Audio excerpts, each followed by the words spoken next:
Number 6, Houston men's basketball lost to number 12 Texas Tech on the road, 90-86. So what exactly happened? I apologize for looking out because I cannot memorize all this stuff. There were 2 streaks broken today. Houston had an 11-game winning streak. Part of this game, they also had a 16-game road winning streak. Texas Tech now extends it to 12 straight games at home they have won. So that's significant right there. And Houston is 17-2 overall, 5-1 in the Big 12, while Texas Tech is 16-4 overall, 6-1 in the Big 12. So this was huge in terms of Big 12 standings. Texas Tech was up 55-49 at halftime. Houston did outscore Texas Tech in the second half, but it was like 37-35. But there's more to the game than that. That's why I'm going to go over the last minute game. This is besides the stats. And I'm going to mention this up front. There were flagrant ones on both teams, on at least one on each side. Just so you know. So around 38 seconds left, Christian Anderson missed a 3, and Texas Tech was up 87-84 at that time. And Chris Senac Jr. got defensive board. A foul was called on Kingston Flemings around 22 seconds left, which was a turnover. Basically like an offensive foul or illegal screen or hooking. You get the whole point. And obviously around that same time, Isaiah Harwell fouled for Houston, and he had to. And Dominic Outwell went to the line for Texas Tech, missed the first free throw, but made the second to make 88-84. Houston did call timeout. Kingston Flemings made an 8-foot jump shot around 15 seconds left, and he did foul around 2 seconds later, and Donovan Atwell went to the line, made both free throws to make it 90-86. Houston did call timeout. Emmanuel Sharp attempted a 3, but missed it. Kingston Flemings got the offensive rebound around 4 seconds left, around 2 seconds left. He missed a 3, and Houston got the offensive rebound, and the challenge was upheld, which obviously means Texas Tech was charged a timeout. It was Houston ball still, and around 2 seconds left, Emmanuel Sharp attempted a 3, but missed it, and Jalen Petty got the defensive board, and that was ball game right there. And this could impact NCAA tournament standings as well with this type of win.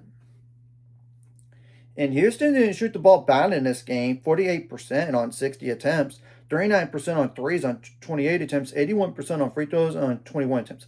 I can't say go perfect at the line, free throw line, because that is so hard to do in general.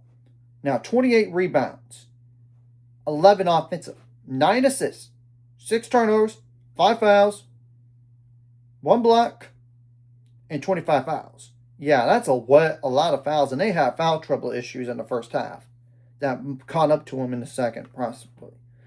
And Houston did only have, like, how many bench points? 2 plus 6, that's 8. That's plus 2, that's 10 plus 2, that's 12. And only 2 double-digit scores, only combined for 62 points. And Kingston Flemings, he's going to be in the NBA a year from now, pending some massive NIL deal for him to stay. I just don't see a way that he could, especially if he's in a lottery. I'm just saying. But honestly, he needed more help than just Emmanuel Sharp with 20. And 2 players scored 6 more points this game, combined for 12. I mean, 6 plus 6.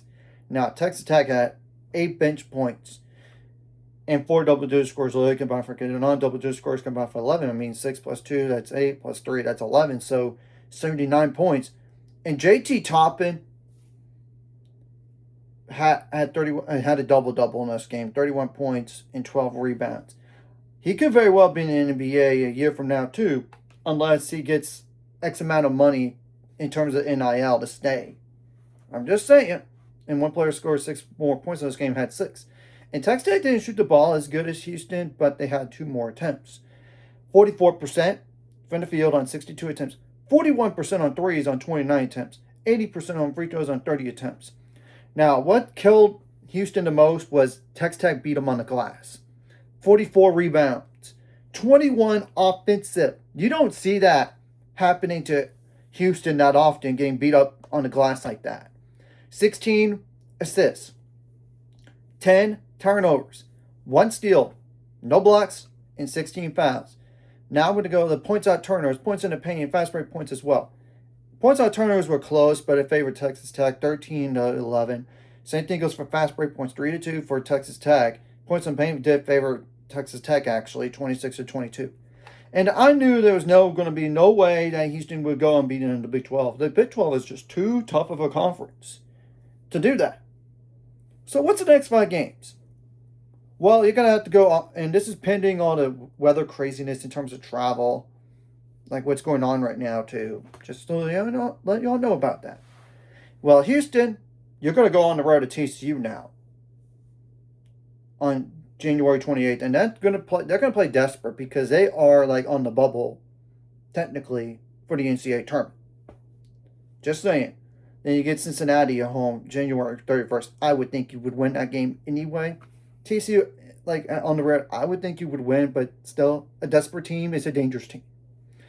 Then you get a good UCF team at home February 4th, and that's a good thing you get them at home instead of going on the road. But then you got to go on the road to BYU February 7th. That is such a tough game. In Provo, with the altitude. If there was a loss right there, I could see that's the one. Potentially. Then you got to go on the road to Utah February 10th. Even though Utah has a bad record and everything, you cannot deny the altitude can be an effect. No, I would still think you would win, but still, you never know. Now, for Texas Tech, on the other hand, well, you're going to have to go all the way to UCF, and that's a UCF team that did beat Kansas, so that's a dangerous game when I see one. And that's literally a week from now for you on January 31st. Thank goodness you have a 1 week to prepare, but still, that's a lot of travel. Then you get to host Kansas at home February 2nd. And if Kansas is more dangerous when they're in Lawrence than on the road usually. So that's a winnable game.